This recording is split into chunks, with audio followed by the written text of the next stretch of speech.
Sesudah Yesus mengatakan, "Aku dan Bapa adalah satu," banyak orang Yahudi mengambil batu untuk melempari Yesus. Maka kata Yesus kepada mereka, "Banyak pekerjaan baik yang berasal dari Bapa-Ku yang kuperlihatkan kepadamu. Pekerjaan manakah di antaranya yang menyebabkan kamu mau melempari Aku?"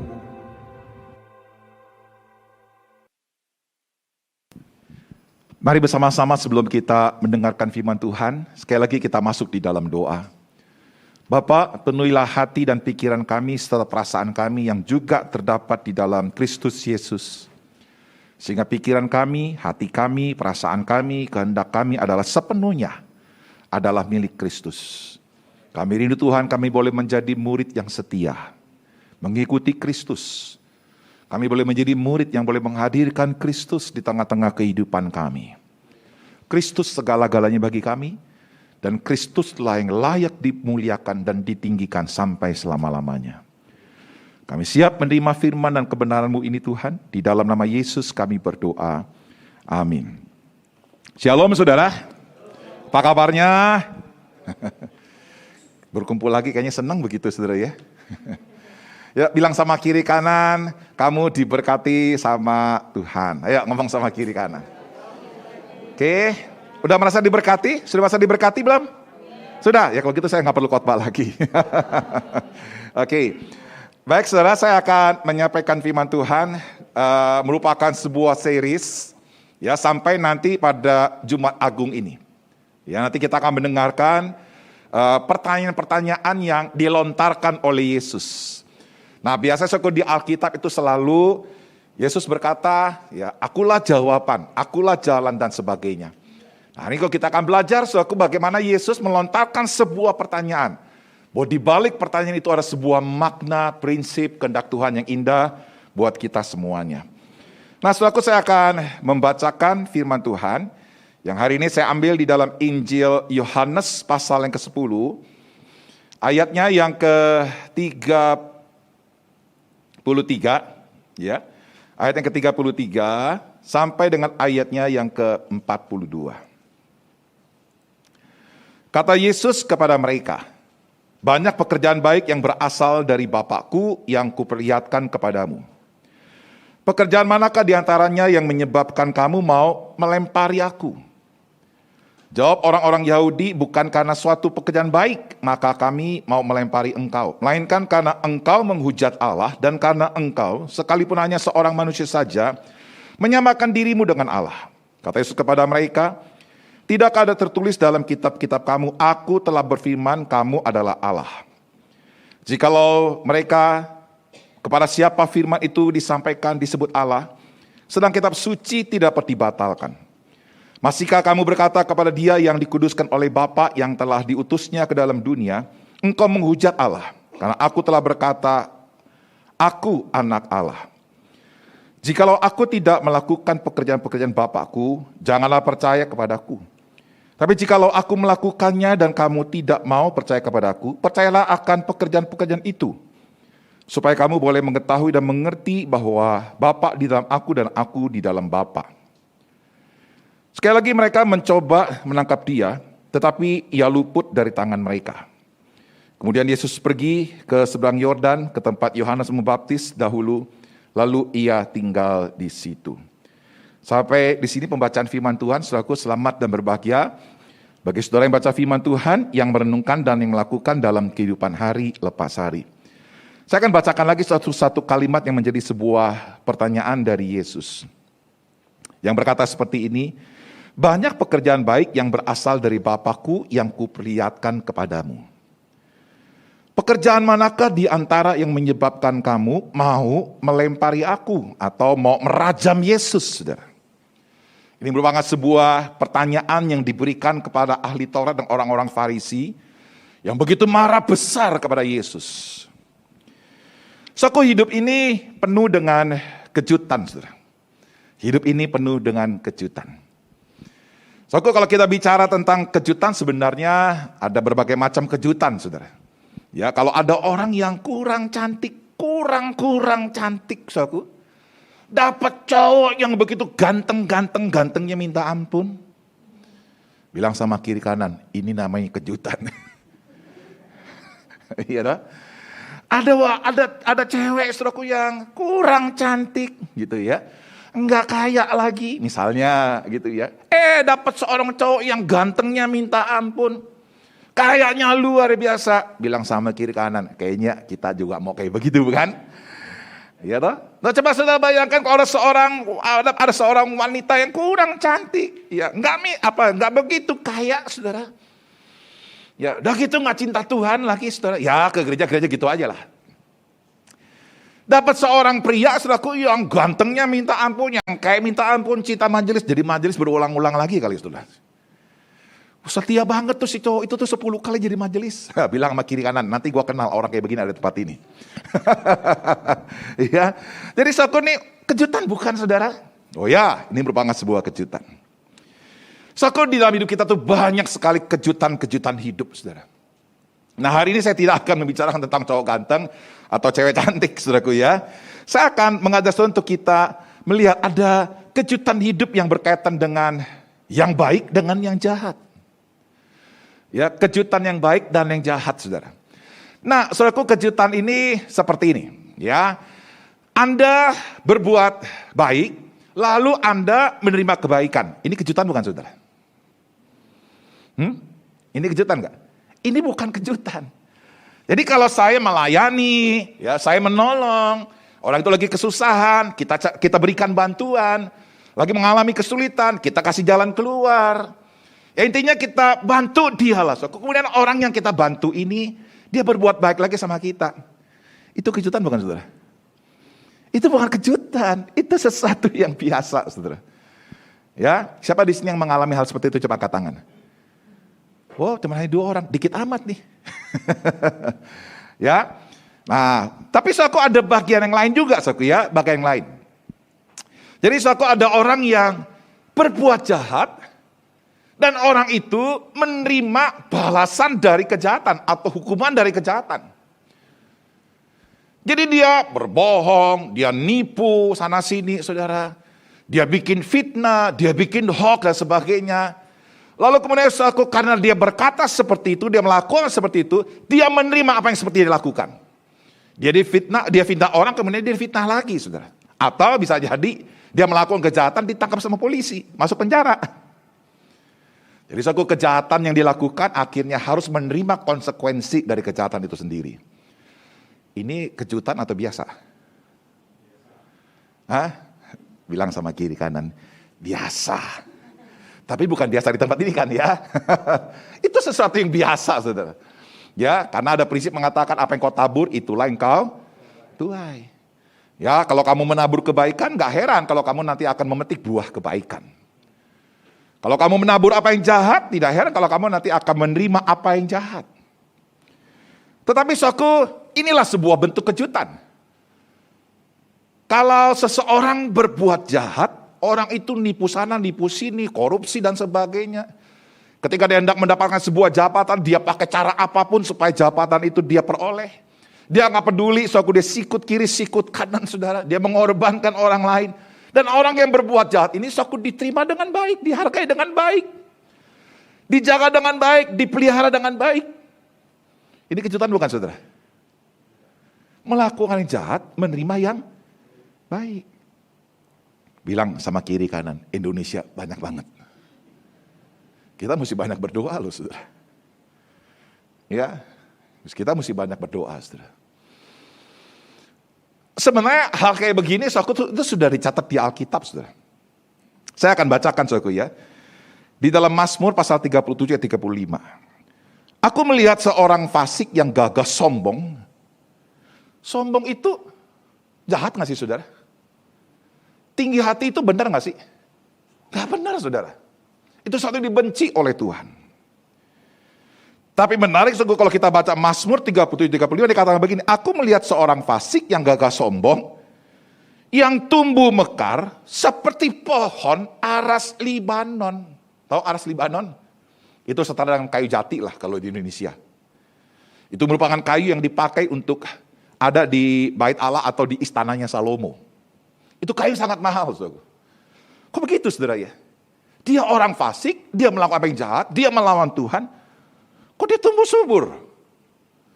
Maka kalau kita baca Ayub 21 ayat 7, mengapa orang fasik tetap hidup? Menjadi tua. Orang kalau menjadi tua makin lemah, makin peot atau gigi makin hilang. Kan makin peot, makin lemah, makin tua renta. Ya. Tapi Ayub 21 ayat 7 mengatakan begini, menjadi tua, bahkan menjadi bertambah-tambah kuat. Buat saya suatu ini merupakan sebuah kejutan dalam kitab suci, saudara. Kok bisa ya ada orang fasik diizinkan oleh Tuhan dengan hidup seperti ini, saudara. Jadi ini merupakan sebuah kejutan. Tapi suatu ada kejutan yang lain. Ya, orang ini berbuat baik, suatu udah nolong orang banyak. Dia lakukan sesuatu yang terbaik buat orang yang dekat dengan hidupnya.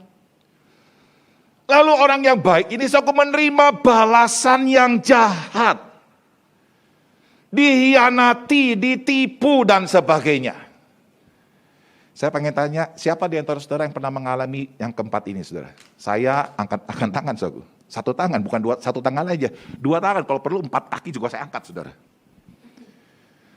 Arti saya terlalu banyak mengalami hal-hal kayak begini, saudara, dalam hidup ini. Udah lakukan yang baik, tapi balasannya adalah sesuatu yang gak mengenakan. Sesuatu yang jahat. Saudara, saya pengen tanya, dari 4 tadi Yesus masuk yang mana? Yesus gak mungkin lakukan yang jahat dan menerima yang baik. Yesus melakukan apa yang baik, tapi dia menerima sesuatu yang jahat. Nah, sekarang pertanyaan bagi saudaraku, waktu Yesus melakukan apa yang baik, dia lakukan apa, saudaraku? Oh, kalau kita membaca di dalam pasal-pasal sebelumnya, orang buta melihat, orang tuli dibuat mendengar, orang lumpuh dibuat berjalan, orang kusta dibikin tahir, dibikin sembuh, orang yang kerasukan dibebaskan, orang yang kelaparan diberikan dimakan roti dan ikan. Yesus lakukan itu kebaikan demi kebaikan, saudara.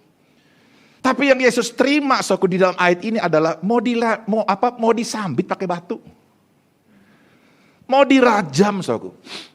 Sebenarnya bukan merupakan peristiwa yang pertama, saudara. Kalau Anda membaca di dalam Yohanes pasal yang ke-5, Yesus juga mau disambit, saudara. Tetapi kata orang, tanda petik, ini keberuntungan, nasib mujur. Saya ingin kata saudara itu bukan nasib mujur, saudara. Saya akan jelaskan di belakang. Jadi saudara, ketika Yesus diperhadapkan dengan kejahatan pada saat dia menabur kebaikan, pertanyaan begini, apa yang menjadi respon Yesus? Nah, ini saudara adalah kejutan dari Yesus. Ya, biasalah saudara ya, kalau lu berbuat jahat sama gue juga bisa berbuat jahat sama lu, itu biasa, saudara. Tapi saudara, apa sih yang menjadi respon dari Yesus ketika dia diperlakukan seperti itu? Menarik, saudara, kalau kita membaca, ya, Yesus tidak menanggapi mereka dengan ketakutan atau kemarahan, namun dengan tenang dan bijak. Coba saudara, saya ingin saudara untuk kita coba masuk pada situasi di mana Yesus berada pada saat itu. Itu orang-orang lagi ambil batu loh, saudara. Kalau Anda dari situ gimana? Citat, kalau kamu dari situ gimana? Hah? Kalau Citat lari ya. Kalau aku, lo mau nyambit gue juga nyambit lo. Lo 10 orang, gue lawan mau apa lo? Itu aku Hengki Setiawan yang dulu. Itu tak lawan, saudara. Kalau Citat lari ya. Sebenarnya dua-duanya sama aja sih, saudara. Dua-duanya sama aja gitu loh. Ya, menghadapi situasi seperti itu nggak bijak, nggak tenang. Ya, lari itu menunjukkan nggak tenang. Iya toh. Ngelawan saku itu juga nggak bijak. Lu ngapain 1 orang lawan 10? Ya bonyok lah. Tapi Yesus itu dengan tenang, dia nggak takut, saku, dia bijak, saudara. Dan dia bisa menjawab. Sehingga akhirnya orang-orang Farisi itu mati kutu, saudara. Saku, kenapa Yesus mau dirajam? Mau disambit, saudara? Karena Yesus menyamakan dirinya dengan Allah. Aku dan Bapa adalah satu. Aku adalah anak Allah. Berarti Yesus siapa? Allah. Jadi saudara, memang kalau secara hukum Musa ada 2 hal yang menyebabkan orang itu bisa dirajam dengan batu. Saudara, yang pertama, berzina. Yang kedua, saudara, kalau Dia itu menghujat Allah. Nah itu juga bisa dirajam pakai batu.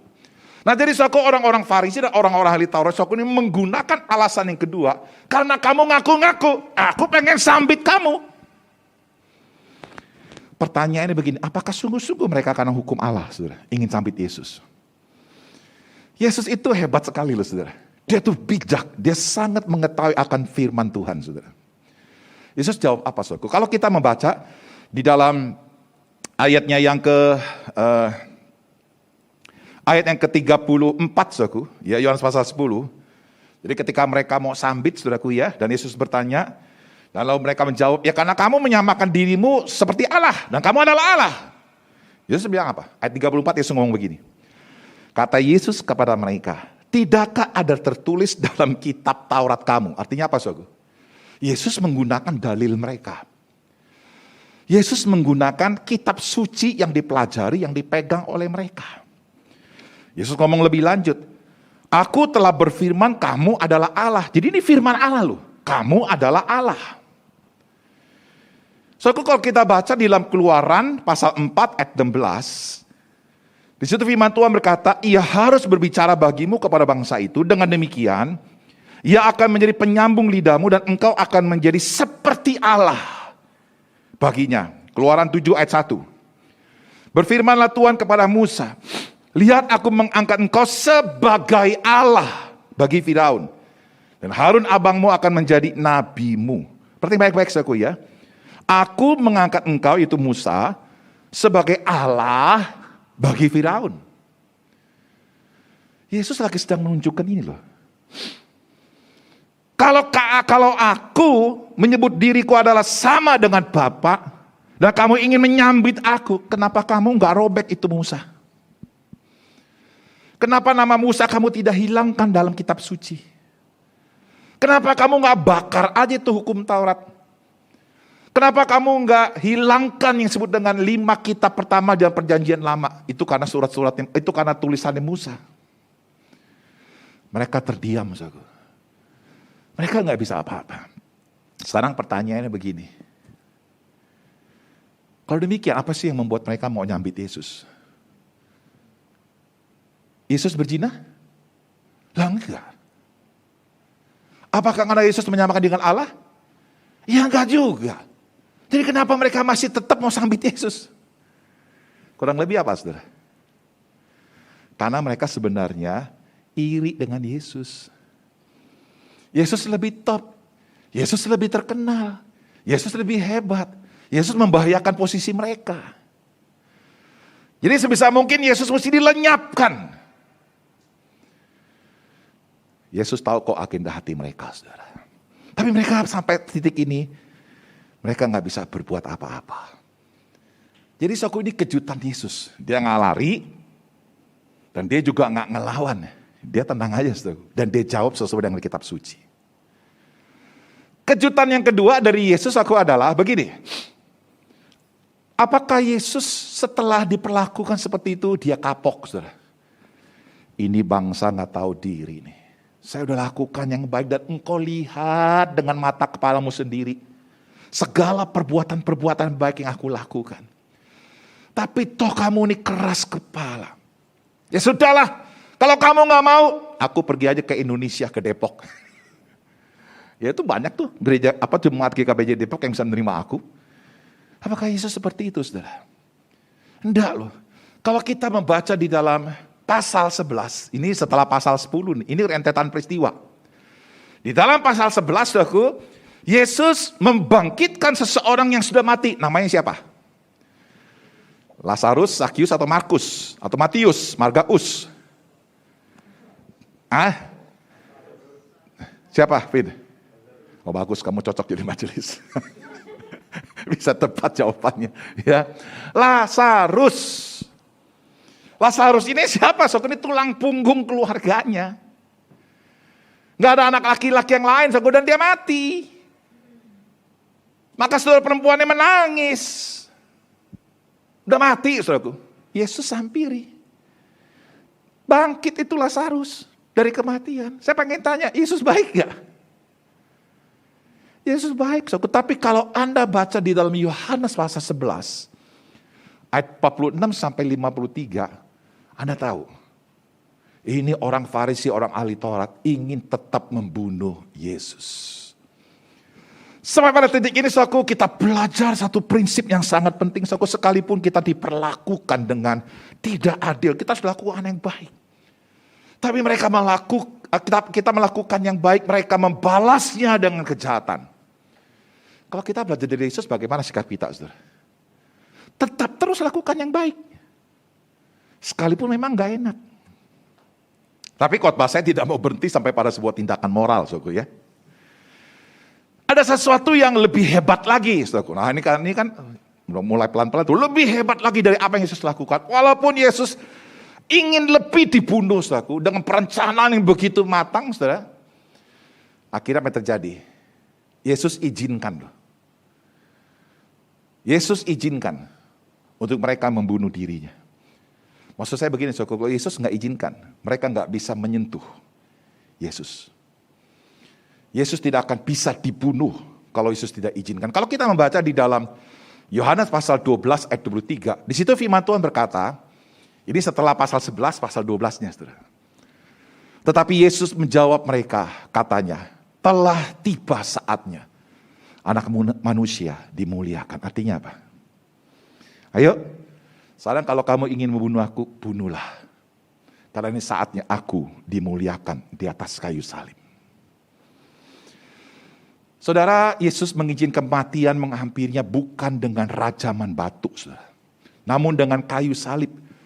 Sebagai bentuk metode kematian yang lebih dan paling mengerikan dari rajam. Kalau orang rajam, saya boleh gambarkan begini, dia itu digali tanah itu, badannya dimasukin cuma setengah badan, lalu ditutup dengan tanah, udah diambil batu, disambitin, saudara. Nggak dalam hitungan 1 jam, mati, saudara.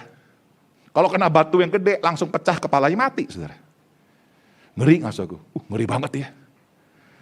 Tapi ada yang lebih mengerikan, sebuah kematian di atas kayu salib, bukan 1 jam. Matinya itu MPP, mati pelan-pelan, saudara. Setiap kali nafas yang ditarik, sakitnya minta ampun, saudara. Sampai jantung berhenti, saudara. Baru dia akan merasakan tidak sakit lagi. Dan itu merupakan sebuah hukuman yang paling mengerikan. Saudara yang terkasih di dalam Tuhan Yesus, Yesus menyatakan dan memberikan dirinya untuk mati di kayu salib. Sebenarnya kalau Yesus ingin membalas dan ingin membela diri bisa nggak? Saya akan membaca untuk kita membaca sebuah peristiwa di dalam Matius pasal 26 ayat 52. Matius 26 ayat 52 sampai 53, saudara. Maka kata Yesus kepadanya, ini maksudnya Petrus, masukkan pedang itu kembali ke dalam sarungmu. Sebab barang siapa menggunakan pedang akan binasa oleh pedang. Atau aku sangka bahwa aku tidak berseru kepada Bapakku supaya ia segera mengirim lebih dari 12 pasukan malaikat membantu aku. Jadi waktu Yesus di Taman Getsemani, ditangkap sama pengawal-pengawal bait Allah, aku Petrus itu sebagai murid dia nekat. Udah dah, kepalang tanggung deh. Kalau mau mati, mati sekalian aja deh. Dia cabut pedangnya, saudara. Yesus bilang apa? Sarungkan pedang itu. Dan Yesus ngomong apa? Aku bisa panggil 12 pasukan malaikat loh. Turun. Anda tahu nggak? Satu malaikat surga bisa membunuh berapa orang? Ini pasukan elitnya surga loh, saudara. Kita baca di dalam 2 Raja-Raja pasal 19 ayat 35. 2 Raja-Raja 19 ayat 35. Maka pada malam itu keluarlah malaikat Tuhan. Lalu dibunuhnyalah 185.000 orang di dalam perkemahan Asyur. 185.000 orang. Itu malaikat. Ini pasukan elitnya, saudara. Rusia mah gak ada apa-apanya. Itu waktu Yesus ditangkap, saudara, diproses, diadili. Bahkan sampai di kayu salib, saya lagi membayangkan begini, saudara ya. Saya lagi sedang membayangkan ini. Itu malaikat di surga, lagi sedang nonton Yesus. Dia lagi sedang melihat bagaimana manusia yang diciptakan memperlakukan sang pencipta, modelnya kayak begini. Ini imajinasi saya, saudaraku ya, ini imajinasi saya. Malaikat di surga, saudaraku, dia memegang pedang dengan hati yang membara, marah. Dia lagi sedang menunggu, Yesus, kapan kamu memberikan perintah kepada kami? Kami langsung turun. Habis itu semua Israel. Yesus, kapan kamu perintahkan kami? Ayo dong, perintahkan. Yesus perintahkan gak, saudara? Yesus perintahkan gak? Yesus tidak perintahkan. Bahkan sampai mati di kayu salib, Yesus ngomong apa? Ya Bapa, ampunilah mereka. Malaikat dengar ini nangis. Saudara. Ini bayangan saya, saudaraku ya. Saya pakai kata yang pasaran lah. Gila Tuhanku. Udah diperlakukan seperti itu, dia ngampunin lagi.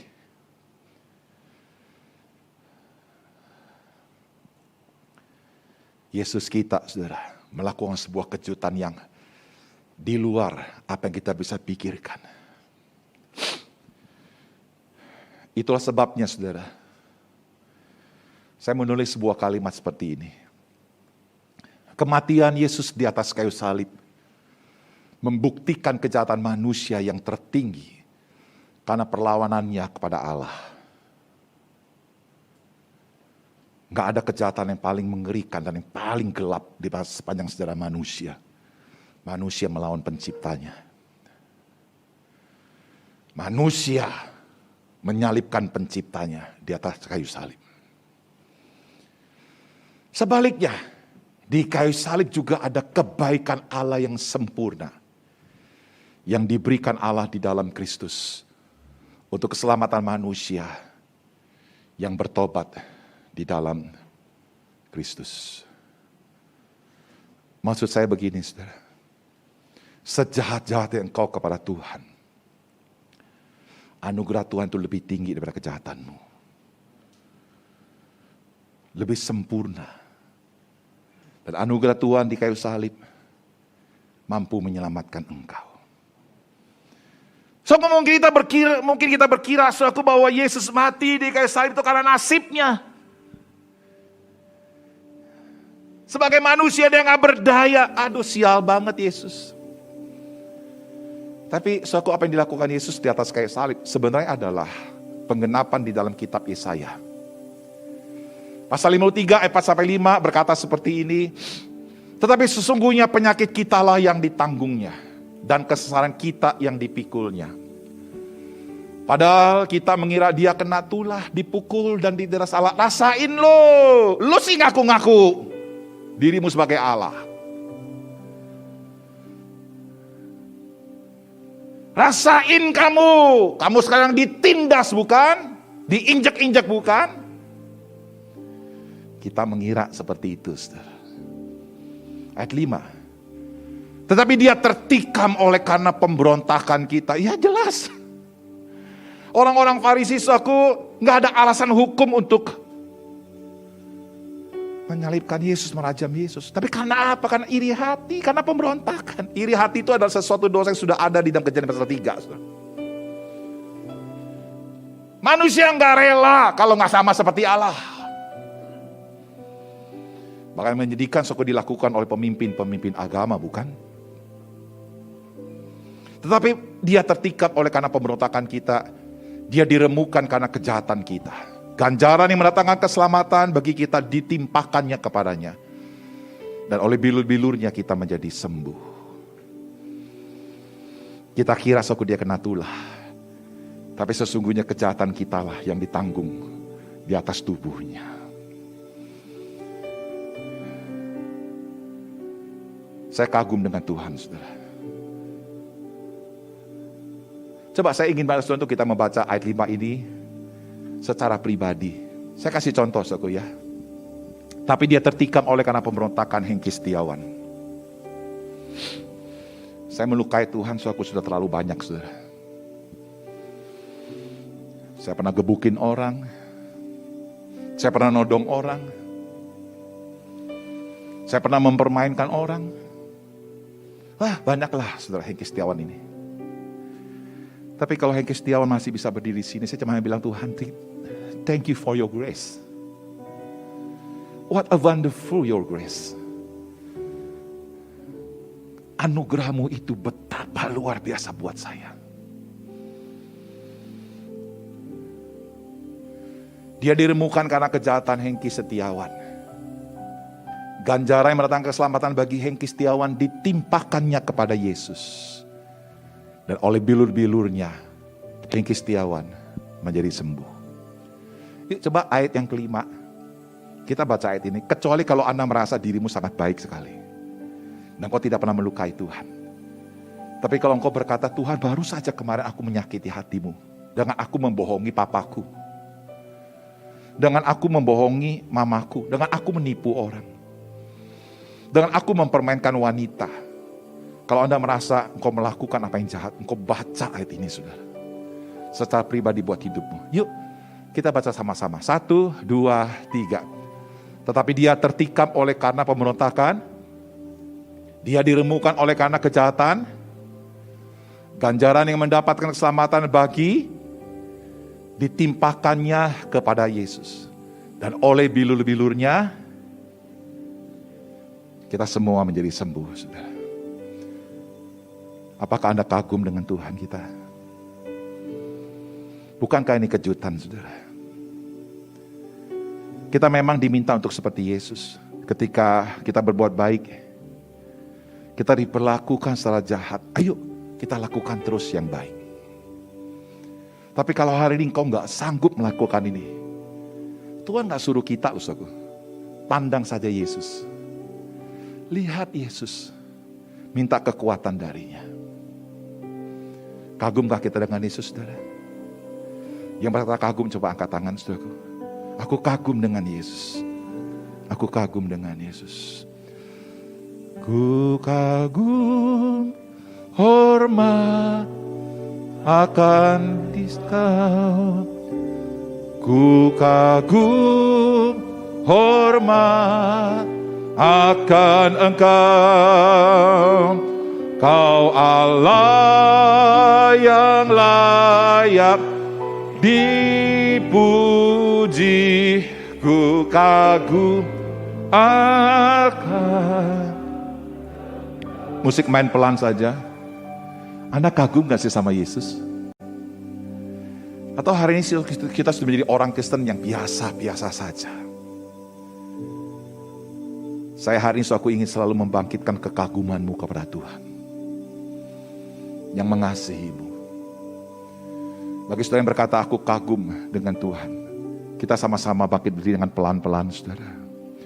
Ku kagum, hormat akan Engkau. Ku kagum, hormat akan Engkau. Kau Allah yang layak dipuji. Ku kagum akan. Mari bersama-sama kita angkat tangan kita. Ku kagum, hormat akan Engkau. Ku kagum, hormat akan Engkau. Kau Allah yang layak dipuji. Ku kagum akan. Sebagai doa, saudaraku, mari bersama-sama kita nyanyikan dengan pelan. Biar menjadi doa kita, betapa kita kagum dengan kasih Tuhan yang sempurna itu, yang diberikannya kepada kita, saudara. Mari bersama-sama, saudaraku, kita angkat tangan kita. Ku kagum, hormat. Haleluya.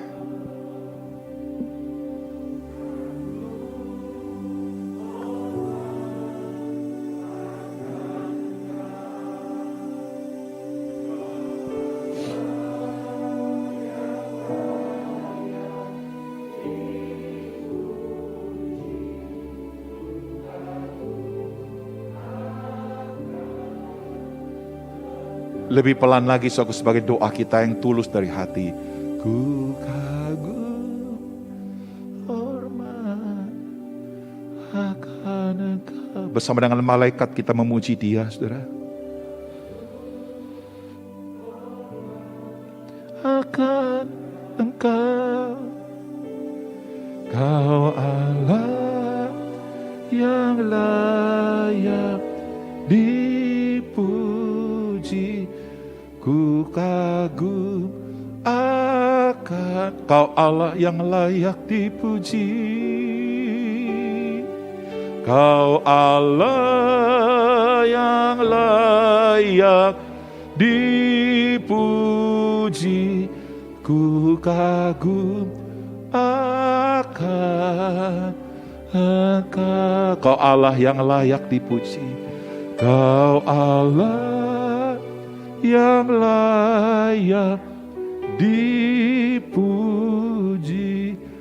Ku kagum akan Engkau. Tuhan, tak kalah kami melihat perjamuan kudus ini, Tuhan, hati kami kagum akan cinta-Mu. Kami selayaknya binasa. Kami selayaknya jahat menerima murka-Mu. Tapi dengan cinta-Mu yang sempurna, Engkau menyelamatkan kami. Kami ingin menikmati roti dan anggur ini dari hati yang terdalam. Kagum akan cinta-Mu. Terima kasih Tuhan Yesus. Inilah doa kami. Dalam nama Yesus kami berdoa. Amin. Silakan duduk saudara.